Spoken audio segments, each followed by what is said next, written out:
Ngiyaphinda ngiyanibingelela amaNazaretha amahle enkosini.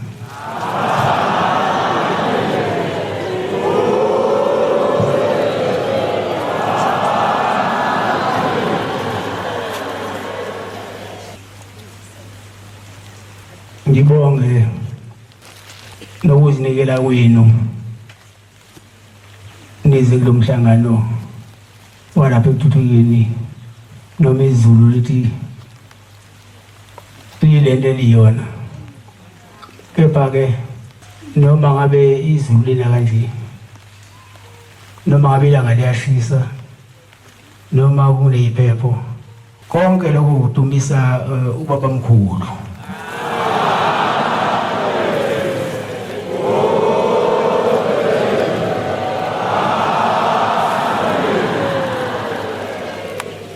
Nathi-ke ingakho sikhona la kuba nathi sodumisa yena baba mkhulu.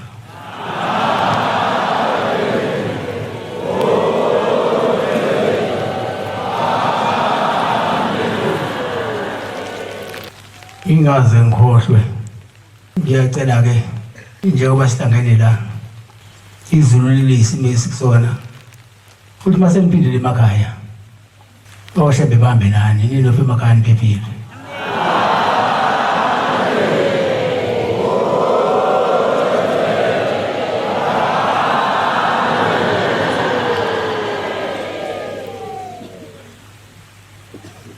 Ngoba nje basihlangene la ngisabatha edlule asiphumelelanga, sasabatha emadokodweni.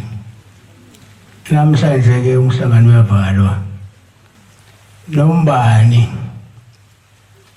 uzocela kushembe ukuthi lokho usizile mkhungete ke limdedele.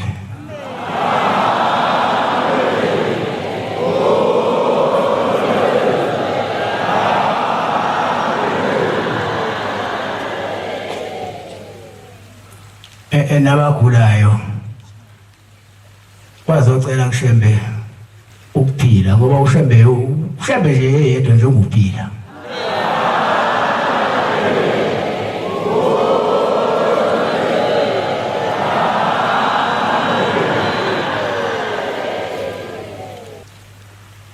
Ngiyekwenzela ukuthi amaNazaretha ngento yawo ayayithanda into yawo.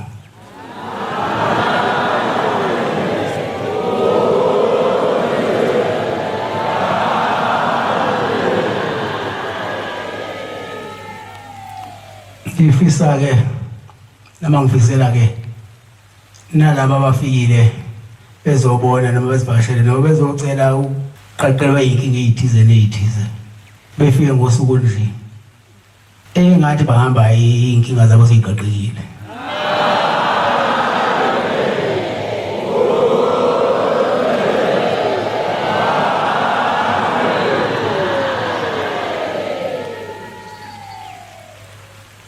Thina iphula sijwayele, sike sihambe size sibuye siyiphuze futhi.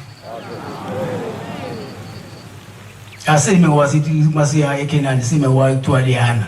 Mase usuku kuthiwa umhla ka-1, awuphi umhla kuthiwa umhla ka-1.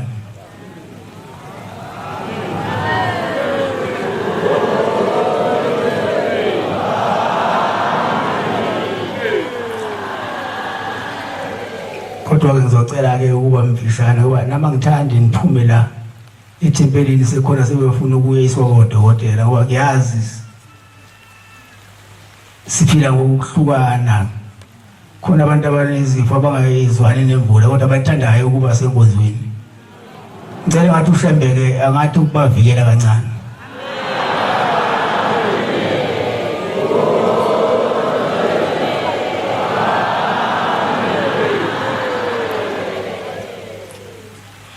Izanini ozizweno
kaNkulunkulu Nkosi zinibusise.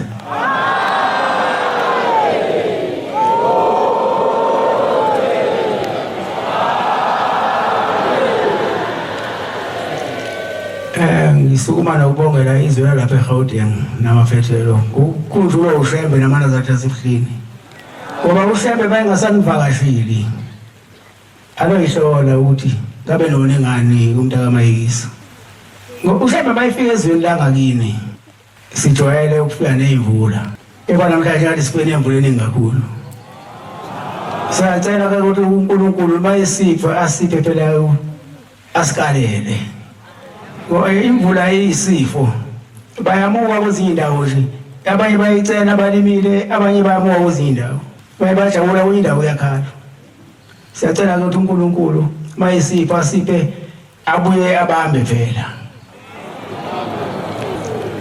nabona namhlanje sijubile nje basila ngani yakumenzela ukuthi umuntu ngento yakhe ithanda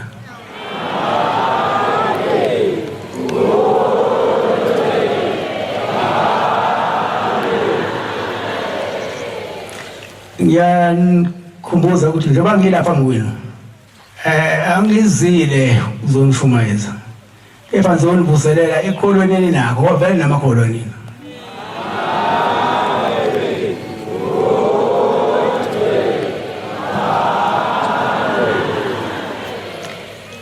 ngizonifundisa indlela yokuphilelana nabanye abantu nani yokuphila nje ninodwa khona ungijabulisa kakhulu ke manje ukunibona nimunye owasethuthukweni nowaseThemba lethu bemoya munye behloniphana bethandana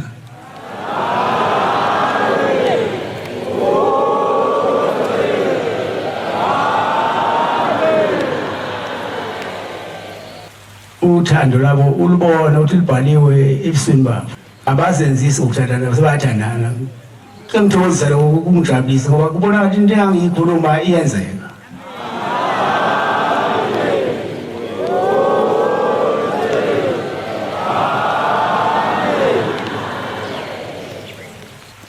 uzongifundela ke incwadi la Hebrew 13 verse 1 no 2 abantwana bakaNkulunkulu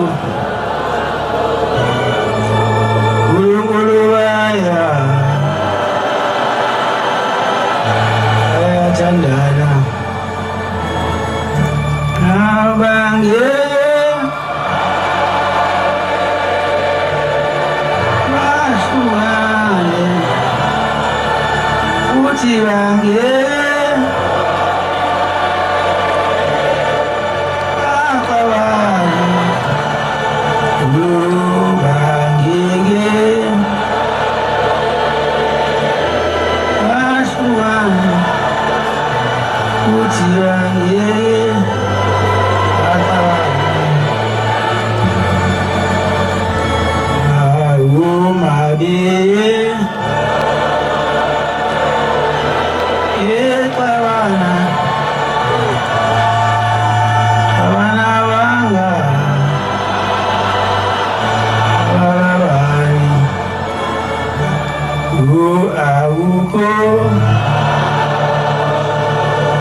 ungangifundela malume njalo uthando lobuzalwane malume njalo uthando lobuzalwane ningakhohlwa ukungenisa izihambi Ningakhohlwa ukungenisa izihambi. ngokuba ngalokho abanye bangenisa izingilosi bengazi. Ngokuba ngalokho abanye bangenisa izingilosi bengazi. Iyangijabulisa ukubona owasithemba lethu nowasithuthukeni bemoya munye bethandana behloniphana ngezikhathi zonke.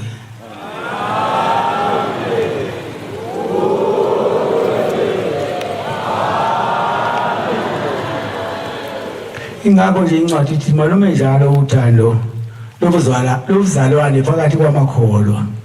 Ningakhohlwa ukungenisa izihambi.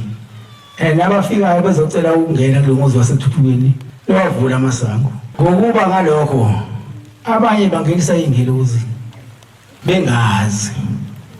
Umuntu mayebuza wena uphambili womphendula kahle ngoba ngeke uyazi ingilosi ukuthi uyofika nini. Nokuthi ebimbetheni igqoke kanjani ngeke uyazi. Ngoba asazi ngempela noma ingilosi zinawo amaphiko yini noma zihamba nje basihamba nje. Anobaphatha kahle abantu ke mabecela ukuzala kulo muzi. Ibangenise. Ibanike umthetho walo muzi. Ngoba abanye bangenisa ingilosi bengazi.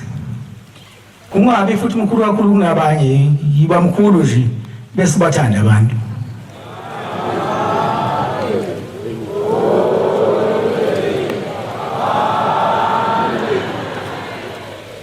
Namhlanje ngiyawubona umsebenzi engihlale ngiwushumayeza ukuthi ngicela igoli beli ngiyabona igoli lihlangene manje.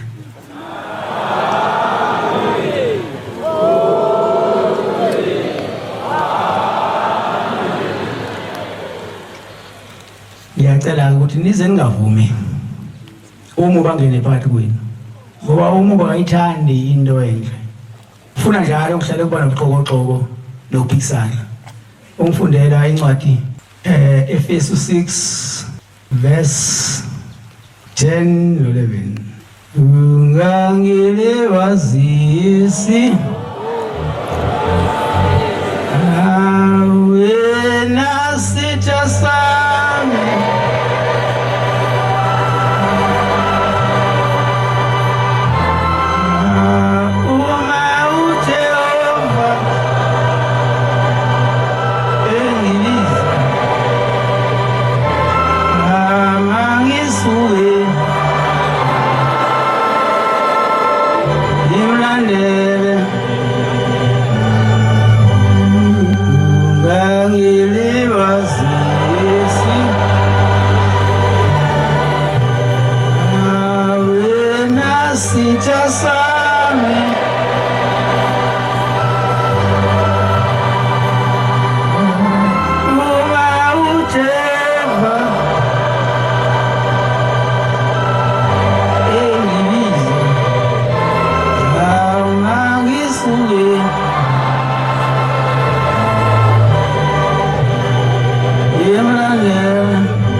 elokugcina qinani enkosini nasemandleni ayo amakhulu hlomani izikhathi zonke zikaNkulunkulu ukuze nibe namandla okumelana namaqhinga kaSathane.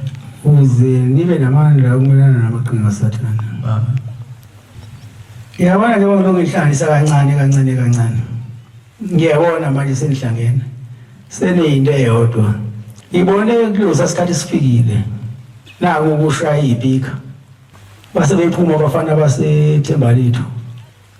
Ngeke ibe yinhle inkonzo ngaphandle kweyiphika. Base behamba beyilanda ngase ngibona nje umsebenzi engiwenzayo. Iklasi yami engilifundisayo liyaphasa 100% wona nami 100% umyazi.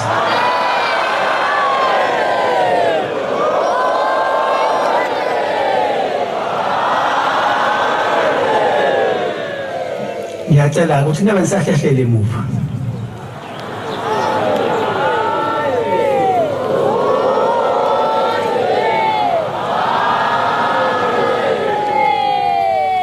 Phela uNkulunkulu uyanithanda.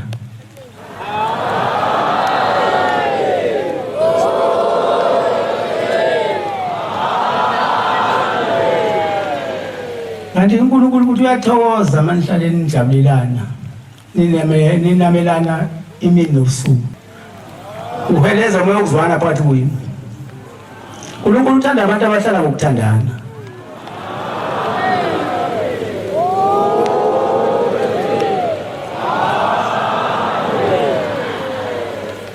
Ngicela ke nibe qotho ukukholweni kwenu.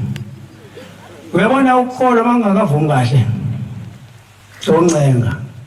Ukukholwa kubulawa inhliziyo. Inhliziyo isitho somzimba esincane.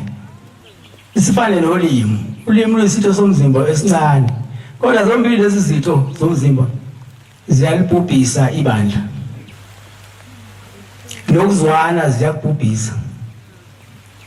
Mina ngifuna hlale moya nithandana. Nihloniphana.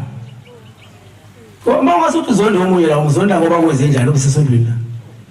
Sebafa bonke labantu ababethi usibanibana ngomphiwe. Sekusele nina. Thandanana nini?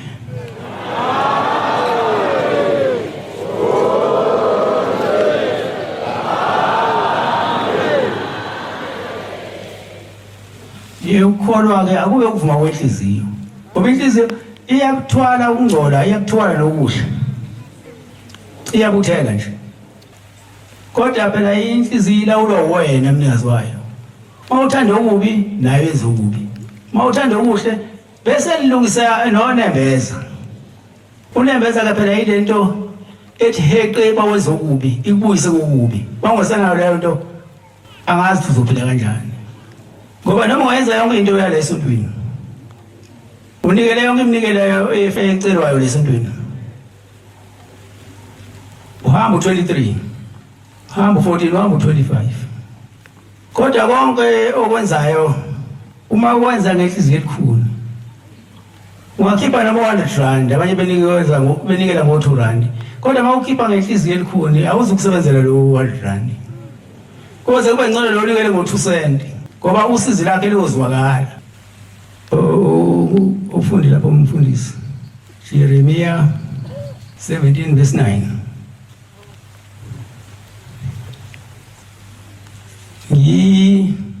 Yetuga Yemuseni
uNkulunkulu azanibusisa.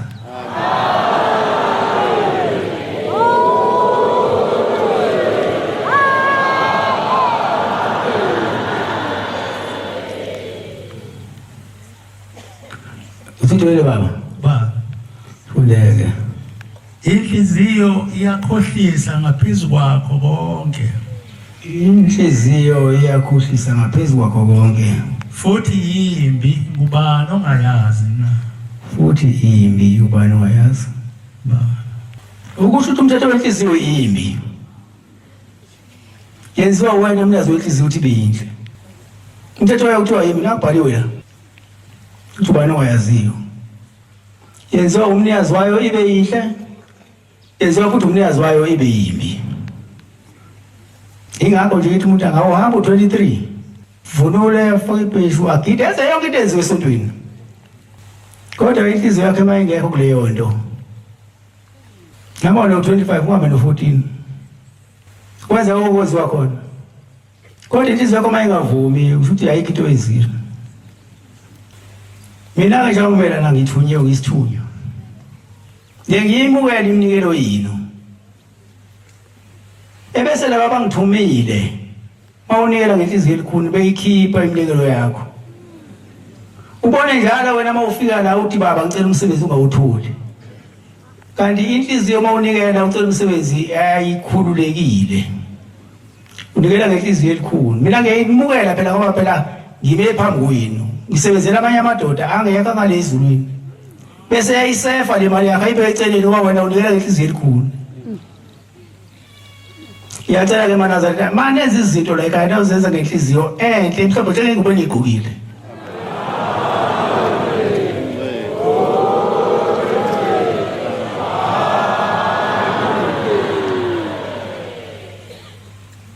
Sengiya ngasemaphethilweni. Anokwazi lokho. Ukuthi masisuke sihlangene la. Sisuke sobhala amagama ethu encwadini yokuphila.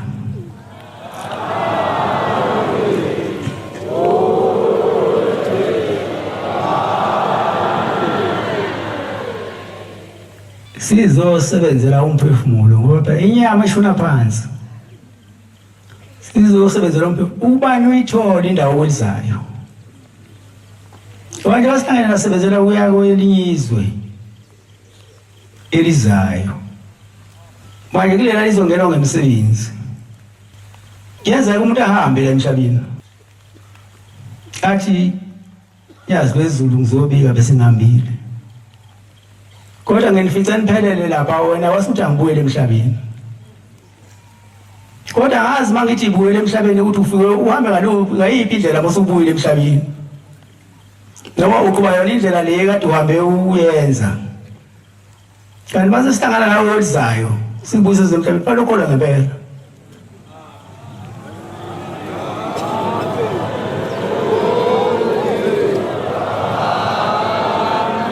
Wasuke kusho ukuthi kungakayiqedi indima ubekele yona emhlabeni. Into eyona izinto ke esontweni nabangani. Wenze nibone ukuthi nabangani ababhida kanjani. Umngane wakho mangabe kade nidla udla ukudla. Kwangena ikholo ofumele eminyango yophendula ucingo eminyango. Ubuye ukuchithe lo kudla umngane onjani lo? Ungamthembi. Themba nani nithandane nibe into eyodwa.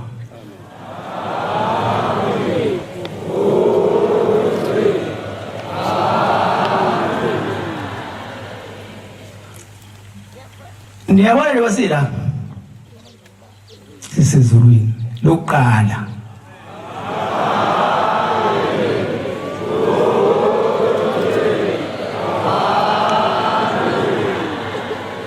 Sekufanele ke manje sisebenzele izulu lesibili. La siwethu mase siphelelwe yiloko esikhuluma ngakho. Sifice amadoda la ekhaya. Sifice babamkhulu, sifice umkhulu ilanga, sifice umkhulu nyanga izulu, sifice babuthingo. Thiwa sesikhatha abakhulumba bebakhombe ngomuntu nje uyelewe lesihogweni. Asincaya nginhliziyo.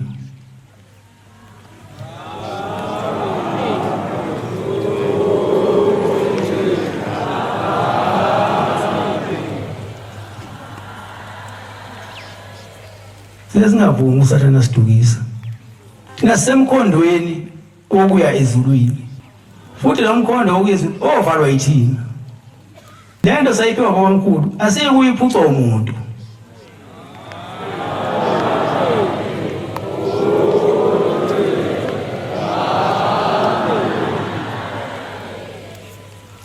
sengiphetha-ke bantwana kaNkulunkulu akuphela amanga yokuzondana ebandleni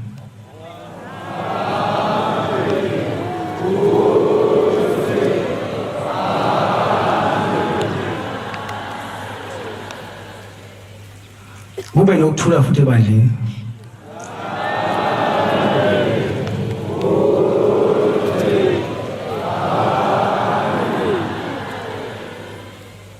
ukuze into kababamkhulu ingonakali lento yona ayithola mahhala ayikhokhelwa lento kodwa bayaziyo bathi ifana nayo iphathisa kuyikhathi zamantongo ibani thina umntongo iniphathiseni kuyikhathi zabantu kwanina ithina umntongo sinipha lento thathani niyidle ifa lino